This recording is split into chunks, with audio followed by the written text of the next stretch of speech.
हरे कृष्णा। ठाकुर जी के दर्शन कर लीजिए। आज के भोग लग गया है। आज अमरूद का भोग लगा है, तो सभी लोग प्रसाद ग्रहण कर लीजिए। हरे कृष्णा। आप सभी का स्वागत है मेरे channel blissful Krishna's devotees life में। और आप सब लोग कैसे हैं? आई होप कि आप लोग जो है वो बहुत अच्छे होंगे, क्योंकि कृष्ण भक्तों को कभी किसी प्रकार का कोई कष्ट नहीं हो सकता। भौतिक कष्ट तो आते ही रहते हैं, क्योंकि ये हमारा भौतिक शरीर है, तो भौतिक कष्ट हमारे ऊपर आएंगे, लेकिन उन कष्टों को सहन करने की शक्ति हमें कृष्ण हमेशा देते रहते हैं। तो मुझे लगता है कि आप सब लोग भी बहुत अच्छे होंगे। और आज जो है ठंड सुबह से ही थोड़ी ज़्यादा लग रही है। अहमदाबाद में वैसे ठंड पड़ती नहीं है, और पड़ती है, थोड़ी बहुत पड़ती है, लेकिन आज बारिश होने की वजह से ठंड ज़्यादा लग रही है। बारिश आज नहीं हुई है, कल बारिश हुई थी, तो आज ठंड बहुत लग रही है। और कृष्ण की सेवा हो चुकी है। अब हम उनके प्रसाद बनाने की तैयारी करेंगे। तो प्रसाद में आज हरे चने की सब्जी बन रही है, जो कि मध्य प्रदेश में यानी कि एमपी में बनती है। हम मध्य प्रदेश से हैं, बेसिकली यहाँ अहमदाबाद में रहते हैं। तो चने की सब्जी बनाएंगे आज, हरे चने और आलू की सब्जी, और रोटी, और भगवान का फिर भोग लगाएंगे और फिर प्रसाद ग्रहण करेंगे। तो सुबह तो मैंने लगा दिया है फ्रूट वगैरह का भोग भगवान को, और अब उनको जो भोजन है, अब जो है हम उनके लिए जो बना रहे हैं भोग, उसका लगाएंगे। तो चलिए भोग की तैयारी कर लेते हैं। मैंने सारी चीज़ें तैयार करके रख ली हैं। आप लोगों के साथ मैं रेसिपी को शेयर करूंगी, और जैसे जैसे दिन का रूटीन होगा उसको भी मैं शेयर करूंगी। और बहुत ठंड लग रही है आज। मुझे बहुत अच्छा लग रहा है, क्योंकि अहमदाबाद में बिल्कुल ठंड नहीं पड़ती है, तो ठंडी पड़ती है तो मुझे बहुत अच्छा लगता है, क्योंकि मुझे सिर्फ सर्दियों का मौसम ही अच्छा लगता है। गर्मी मुझे बिल्कुल अच्छी नहीं लगती, क्योंकि गर्मी में मैं बहुत परेशान होती हूँ। खैर कोई बात नहीं, सर्दी गर्मी ये सब तो आते ही रहेंगे, और ये सब हमें सहन भी करने पड़ेंगे। तो चलिए हम बना लेते हैं प्रसाद, और फिर जो जो रूटीन जैसा होगा वो मैं आप लोगों के साथ शेयर करूँगी। हरे कृष्णा। आज हरे चने की सब्जी बन रही है, जैसा कि मैंने आपको बताया था। तो ये इस तरह के चने होते हैं, आपके यहाँ भी ज़रूर मिलते होंगे, और ये गाँव में तो बहुत होते हैं, और इनकी सब्ज़ी बहुत टेस्टी बनती है। हमारे यहाँ मध्य प्रदेश में इसे निमोना कहा जाता है, इस सब्ज़ी को। तो ये आज हरे चने की सब्ज़ी हम बनाएंगे, और इन चने को और आलूओं को हमने करीब 3-4 सीटियां लगाकर उबाल लिया है। और ये जब उबल गए हैं अच्छी तरह से, तो फिर हमने इनका पानी निकाल दिया है। इसके बाद हमने आलू छील लिए हैं, और चनों को हमें इस ईमान दस्ते में दरदरा कूटना है, एकदम बारीक नहीं पीसना है। कुछ लोग बारीक पीसते हैं मिक्सर ग्राइंडर में, लेकिन मुझे वो ज़्यादा पसंद नहीं आता। तो और बहुत लोग तो पूरे चने पीस लेते हैं, लेकिन मैं हाफ़ पीस लेती हूँ, और हाफ़ जो चने हैं वो खड़े चने ही डालती हूँ। और कभी कभी ऐसा भी करती हूँ कि थोड़े कम पीसती हूँ, लेकिन खड़े चने जो हैं वो ज़्यादा डालती हूँ। तो आज ऐसा ही करेंगे हम। ये 1 बाउल मैंने पीस लिया है, और करीब 2 बाउल हम खड़े चने हैं वही डालेंगे। तो इस तरीके से मैं इन्हें इसमें कूट लेती हूँ। मुझे मिक्सर ग्राइंडर में पिसे हुए अच्छे नहीं लगते। और ये देखिए, ऐसा इसका टेक्सचर होना चाहिए। एक कढ़ाई में हम तेल डाल देंगे। हम सरसों के तेल में बना रहे हैं इसे, और आप चाहें तो किसी भी रिफाइंड ऑयल में इसे बना सकते हैं, लेकिन ये सरसों के तेल में ही बनता है और हम लोगों को पसंद है इसीलिए। और ये आलू जो है इनके मैं बड़े बड़े साइज़ के पीसेस इस तरह से कर लूँगी। इनको आप और भी थोड़ा तोड़ सकते हैं और कुछ आलूओं को खड़ा रखेंगे। दही को मैंने फेंट कर पहले ही रख लिया है, जो कि सब्जी में जाएगा। अब ये एक क्लिप मिस हो गई है इसमें से। तेल डालने के बाद जैसे ही तेल गरम हो गया था, इसके अंदर मैंने हींग और जीरा डाल दिया था और इसके बाद अब इसमें आलू डाल दिए हैं। अब इसमें हम पानी डाल देंगे ज़रूरत के हिसाब से। मैंने गरम पानी डाला है ताकि जल्दी से इसमें उबाल आ जाए। और इसके बाद अब इसके अंदर जो हमने चने कूट के रखे थे उन चनों को डाल देंगे और ये जो खड़े चने हैं इनको भी डाल देंगे और इनको अच्छी तरह से हम चलाते हुए मिला लेंगे। और गैस को इस समय भी आपको फुल रखना है ताकि इसमें उबाल आता रहे। और इसके बाद हम ज़रूरत के हिसाब से ही इसमें दही डालेंगे, जितना दही जाएगा उतना। तो जैसे दही वाले आलू बनते हैं, आपने शायद देखा हो, मेरे चैनल पे पहले भी उसकी रेसिपी डली हुई है। अगर आप चाहेंगे तो मैं उसका लिंक डिस्क्रिप्शन बॉक्स में रख दूँगी। और फिर इनको आपको दही डाल के छोड़ना नहीं है, चलाते रहना है। तब तक चलाना है जब तक इसके अंदर उबाल ना आ जाए। अगर आप बीच में इसे चलाना बंद कर देंगे या छोड़ के कुछ और काम करेंगे तो ये दही फट जाएगा।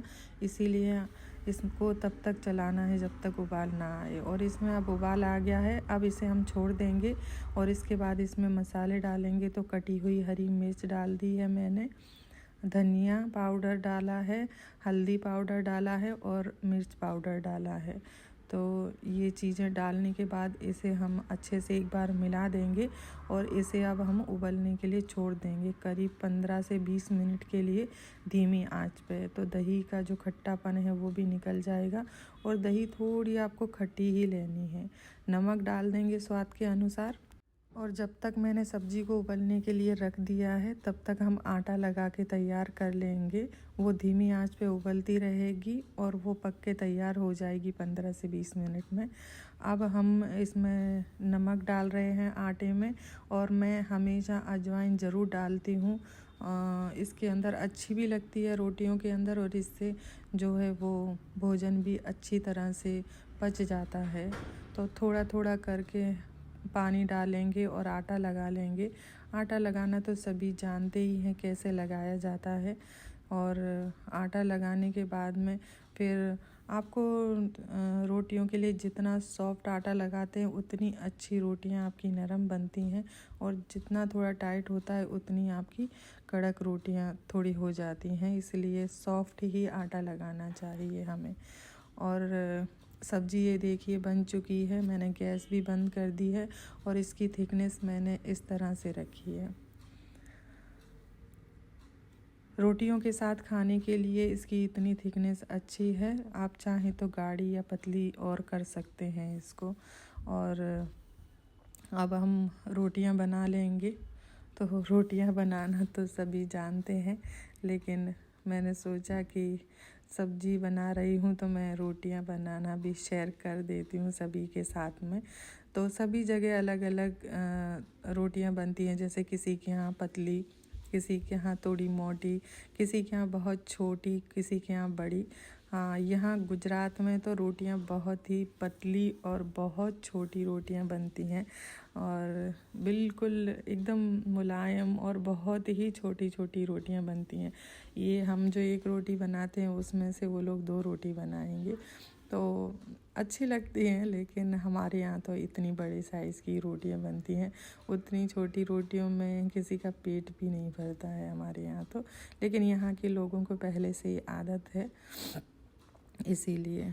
और रोटियां मेरी कम ही फूलती हैं। और चलो ये एक रोटी मेरी फूल गई है अच्छे से। अब ठाकुर जी के भोग की थाली लगा लेंगे। तो थाली में हम पहले सब्जी रख रहे हैं, उसके बाद में अभी सर्दियां हैं तो गुड़ अच्छा लगता है, इसीलिए मैंने गुड़ भी रखा है।